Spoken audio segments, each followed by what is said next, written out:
साचे कहे तोहरे आवन से हमरे। हमारी भाभी श्री के लिए ये गीत है कि साचे कहे तोहरे आवन से हमरे अंगना में आई बहार भोजी। और क्या कि लक्ष्मी के सूरत ममता के मूरत, लक्ष्मी के सूरत ममता के मूरत, लाखों में एक हमार भोजी, लाखों में एक हमार भोजी।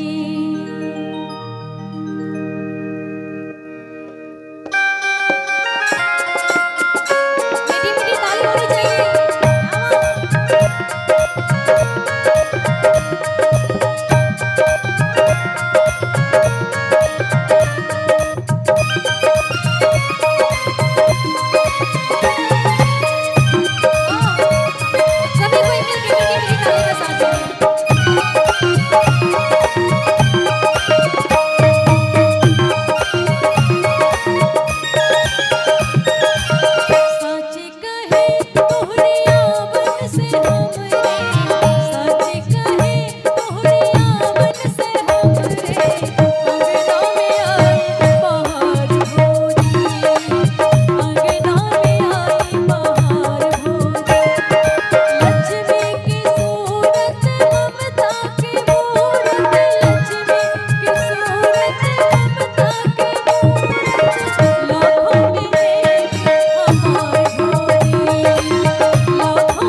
हमारे प्रिय श्रोता हैं जो बीबी जी से बार बार उधर से फरमाइश आ रहा है, कोयल बिन बगिया ना शोभेरा जाए जी।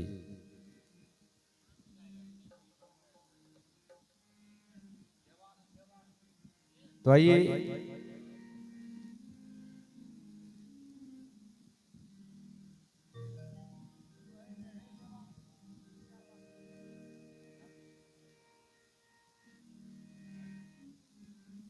हेलो, आइए भाई देवानंद के विशेष फरमाइश पर कोयल बिन बगिया ना शोभेरा जाए।